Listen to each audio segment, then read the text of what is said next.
Dieu ne fera jamais rien pour l'homme sans l'homme. Dieu ne fera jamais rien pour toi sans toi. Il faut que toi-même, tu prennes tes responsabilités. Tant que tu n'as pas payé ce prix-là, ta délivrance ne sera pas complète.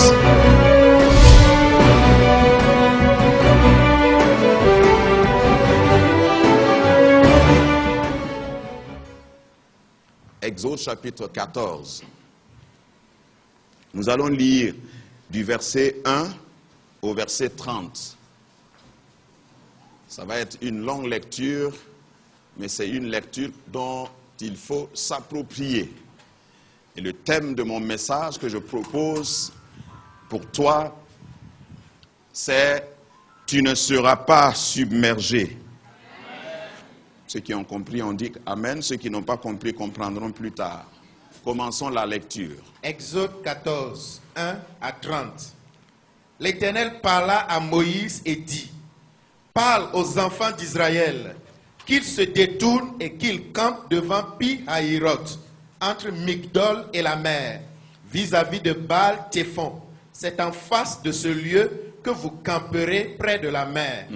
Pharaon dira des enfants d'Israël, ils sont égarés dans le pays. Le désert les enferme. J'endurcirai le cœur de Pharaon et il les poursuivra. Mais Pharaon et toute son armée serviront à faire éclater ma gloire. Et les Égyptiens sauront que je suis l'Éternel. Et les enfants d'Israël firent ainsi. Pause. Est-ce que tu sais que certains ennemis sont derrière toi, sont à ton dos juste pour faire éclater la gloire de Dieu? Amen. Est-ce que quelqu'un au milieu de nous sait que la maladie qui t'a accablé, Dieu permet?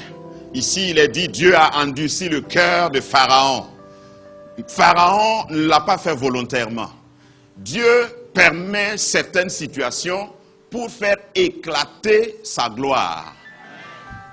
La gloire de Dieu, quelquefois, ne consiste pas à ce que toi, tu sois en paix. La gloire de Dieu consiste souvent à ce que tu sois poursuivi. La gloire de Dieu souvent consiste à ce que tu aies des problèmes. Et au moment où tout le monde dit que c'est fini pour toi, Dieu fait éclater sa gloire. Amen. Oh, je te vois comme porteur et porteuse de la gloire de Dieu. Je vois déjà un sorcier qui te poursuit et Dieu a permis cela. C'est comme si Dieu ne voit pas.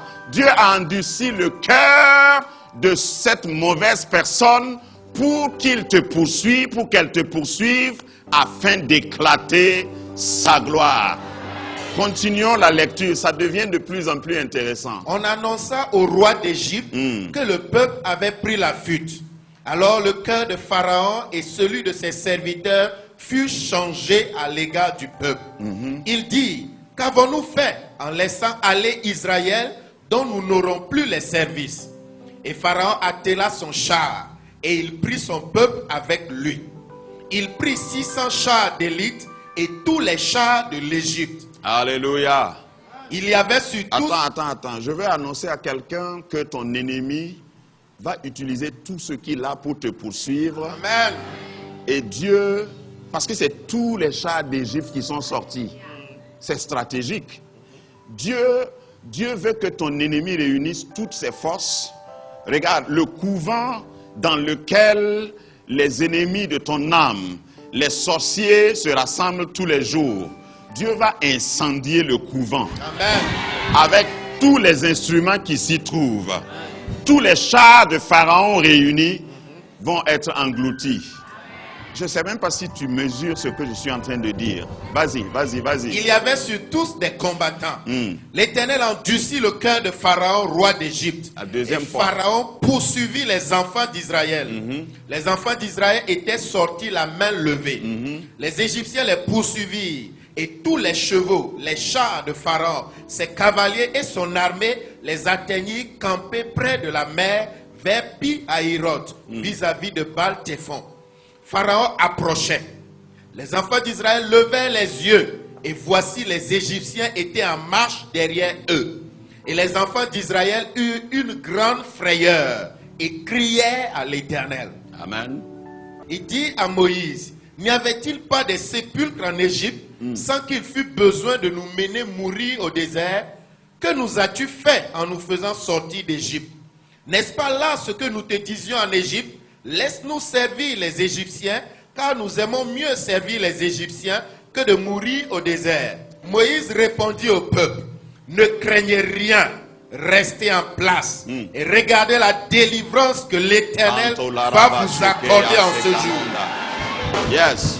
Car les Égyptiens que vous voyez aujourd'hui, vous ne les verrez plus jamais. L'Éternel combattra pour vous et vous gardez le silence. Alléluia. Amen. L'Éternel dit à Moïse, pourquoi ces cris? Parle aux enfants d'Israël et qu'ils marchent. Yes. Toi, lève ta verge et tends ta main sur la mer et fends-la.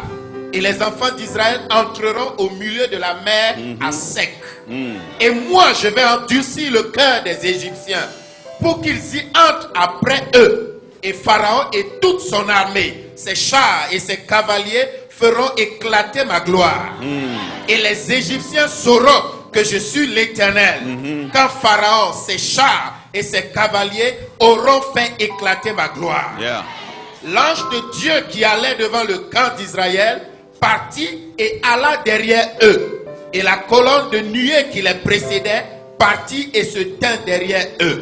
Elle se plaça entre le camp des Égyptiens et le camp d'Israël. Cette nuée était ténébreuse d'un côté et de l'autre elle éclairait la nuit. Alléluia. Et les deux camps n'approchaient point loin de l'autre pendant toute la nuit. Moïse étendit sa main sur la mer. Et l'Éternel refoula la mer par un vent d'Orient qui souffla avec impétuosité toute la nuit. Il mit la mer à sec et les eaux se fendirent. Les enfants d'Israël entrèrent au milieu de la mer à sec et les eaux formaient comme une muraille à leur droite et à leur gauche. Les Égyptiens les poursuivirent et tous les chevaux de Pharaon, ses chars et ses cavaliers entrèrent après eux au milieu de la mer.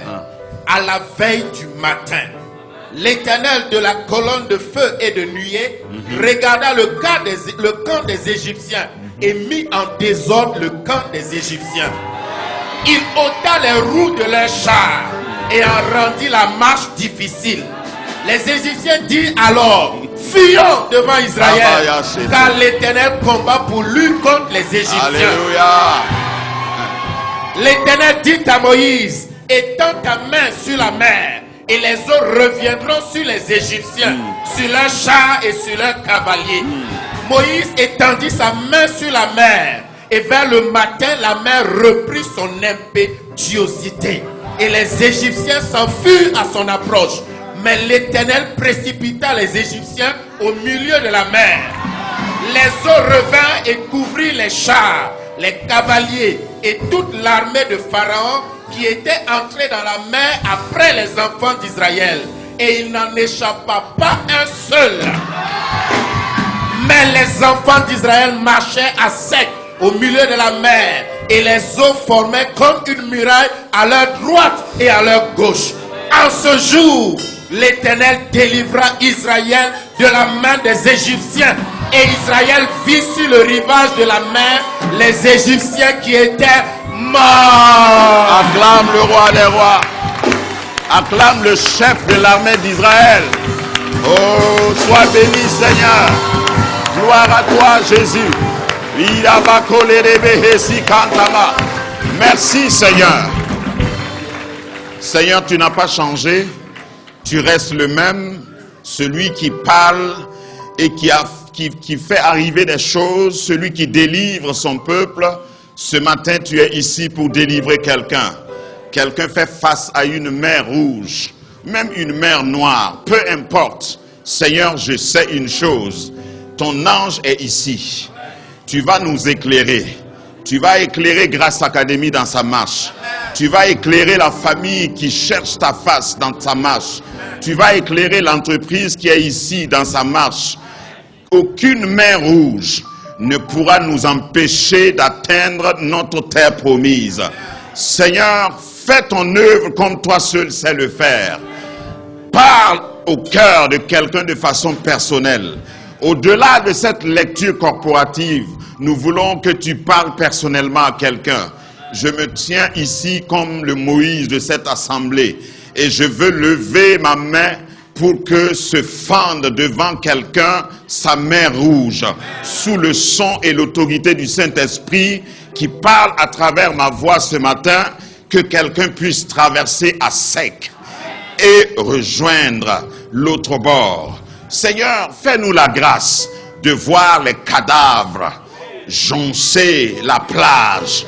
Fais-nous la grâce de nos propres yeux, pas après notre mort, mais de nos propres yeux, de voir le butin, de voir la rétribution du méchant. Seigneur, fais-nous la grâce de pouvoir surmonter toute épreuve et de rester debout. Fais-nous la grâce, Seigneur, qu'il y ait parmi nous, comme dira le chapitre suivant, des Myriam et des Israélites qui vont composer des chants après cette délivrance pour te rendre gloire. Qu'il y ait de nouveaux chants dans cette église qui chantent ta louange, qui proclament que tu es Dieu, que ta main est puissante parce que nous aurons vu ta main agir. Bénis ton peuple ce matin au nom puissant de Jésus. Amen. Dieu décide donc de libérer son peuple, mais dans ta délivrance, il y a une partie qui relève de Dieu et il y a une autre partie qui relève de toi. Il ne faut jamais oublier ça. Dieu ne fera jamais rien pour l'homme sans l'homme. Dieu ne fera jamais rien pour toi sans toi. Il faut que toi-même, tu prennes tes responsabilités. La différence entre les chrétiens qui réussissent et ceux qui ne réussissent pas, c'est qu'il y en a qui font juste la moitié de la route. On proclame jeûne et prière, ils sont là, ils prient, ils touchent les murs de l'église, touchent les portes de l'église, ils font kata même en prière, ils prient avec un pied en l'air, ils prient les mains levées, ils prient couchés, ils prient, ils font toutes sortes de prières. Mais après la prière, Dieu dit, et l'aïon sans défaut. Tant que tu n'as pas payé ce prix-là, ta délivrance ne sera pas complète. Et dès que je suis en train d'évoluer, dès que Israël a payé ce prix, chaque famille a payé ce prix. Regarde, je voudrais dire même à quelqu'un, comme les historiens de la Bible après des recherches l'ont découvert, parce que même plus tard, on a parlé de Ramansi. Il y a des gens qui étaient en Israël, qui habitaient Goshem, le quartier des Hébreux, et quand ils sortaient, eux aussi, ils sont partis avec eux. Regarde, je veux dire à quelqu'un qu'à cause de toi et du prix que tu vas payer, à cause de l'agneau sans défaut que toi tu vas payer, il y a des gens dans ta famille qui n'auront même pas payé, qui ne seront même pas israélites, mais qui seront sauvés. Ils te suivent, ils n'ont rien payé, mais à cause de toi, tout un village est libéré. À cause de toi, toute une entreprise est libérée. Mais il faut payer le prix. Tu ne peux pas payer le prix et ne pas sauver quelqu'un. Si tu payes le prix, il y aura des gens qui seront libérés avec toi. Plaise à Dieu que sous le son de ma voix, quelqu'un puisse libérer sa famille. Quelqu'un puisse libérer même ses enfants. Parce que quelquefois, tu as des enfants qui sont récalcitrants, qui ne suivent pas la voie de Dieu. Regarde, je te dis, paie le prix. Et à cause du prix que tu vas payer, aucun de tes enfants ne restera hors du salut. Crois au Seigneur Jésus et tu seras sauvé, toi et ta famille. Je crois en ça. Prie pour tes enfants, même ceux qui ne veulent pas se convertir, même ceux qui te font peur. Quand tu regardes leur comportement, tu te dis, eh oh Seigneur, qu'est-ce qui m'arrive? Continue de prier. Si tu paies le prix, il y aura des gens qui vont te suivre. Forcément, forcément. Dieu est fidèle, il ne t'oubliera jamais. Pharaon appelle ses magiciens et dit, voilà ce que le monsieur là a fait. Il faut lui montrer que nous aussi on fait ça. Ils ont jeté leurs bâtons. Effectivement, leurs bâtons sont devenus des serpents. Il y a des chrétiens qui fuient à partir de là. Vous savez, quand vous écoutez certaines prières, c'est animé, pas par la foi, hein, par la peur. Oh Seigneur, je vais faire comment? Tu as vu les méchants là, ils sont plus nombreux que moi. Et ils parlent en une langue étrangère qui n'est pas le parler en langue de la Bible. À cause de la peur. Je crois que Moïse, pendant un instant, quelques fractions de seconde, a eu peur. Et Dieu dit, tends ta main, saisis le bâton, le serpent.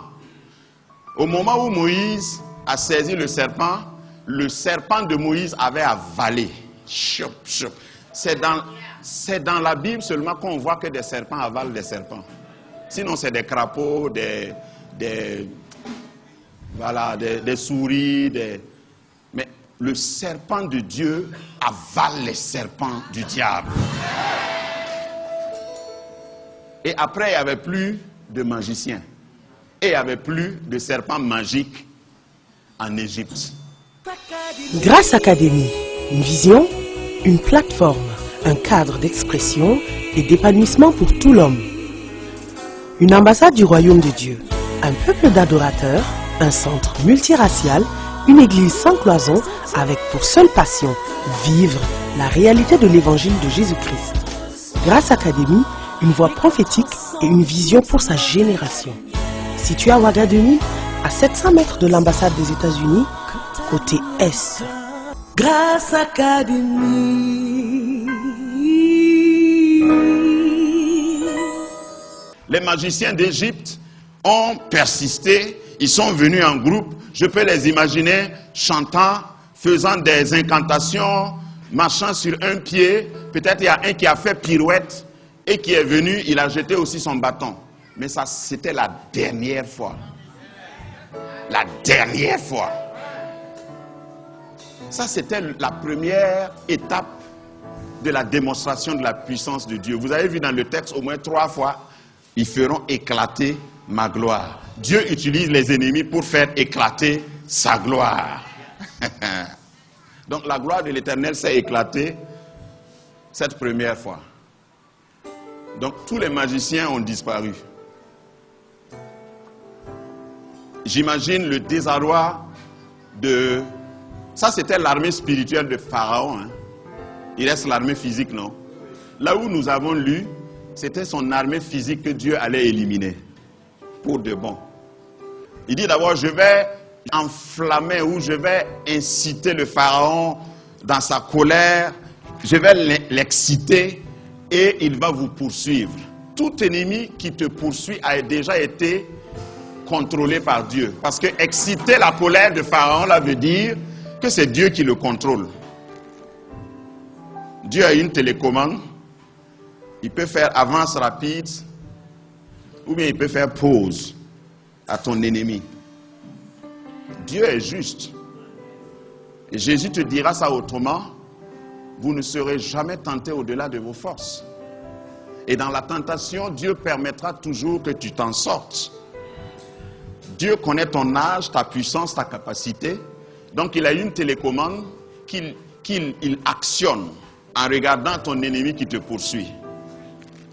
Il y a certains ennemis qui courent, ils disent, ah, saisissons-le, et Dieu met pause. Et puis ils sont là.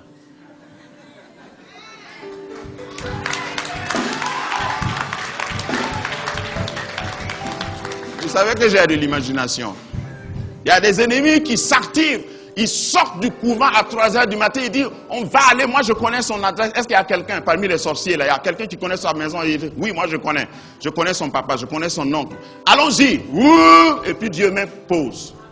Puis ils sont suspendus. Avec tout leur arsenal. Oh, si le diable chauffe le four, Dieu a son doigt sur le thermostat. Il met ça à 17 degrés. Lui, il est dehors, il met le feu, il croit que tu vas fondre. Alors que Dieu contrôle le thermostat. C'est pourquoi Souvent, tu vois les gens, ils sont éprouvés, ils ont des difficultés, ils passent par des problèmes et ils sont toujours souriants. Tu les regardes, tu dis, mais comment lui là il fait? Mon Dieu contrôle la température autour de moi. C'est pourquoi je l'aime. C'est pourquoi tu ne peux pas m'empêcher de le louer. Celui qui va essayer ça, il n'est même pas né encore. Je sais qui est mon Dieu. Et quand Dieu te délivre, tu es vraiment délivré. Devant la mer Rouge, je reviens sur le passage, il y avait un bâton, le même bâton. Est-ce que vous savez que le bâton de Moïse a été coupé par Moïse lui-même? Ce n'est pas un bâton magique. Je vais simplement te dire que ce qui doit te délivrer, tu l'as déjà.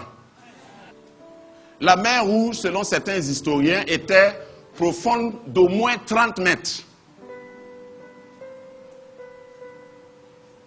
Je sais que certains parmi nous, même quand c'est divisé là, et puis on dit de traverser, ils ne vont pas traverser. Ils vont dire, Dieu qui est fou. Tu marches au milieu de 2 colonnes de murailles, haut de 30, de 20 ou plus. Et ce n'est pas une petite distance. Et vous savez que l'eau est transparente. Hein? Ça, c'est mon imagination. Dans les murs, là, tu peux voir des requins.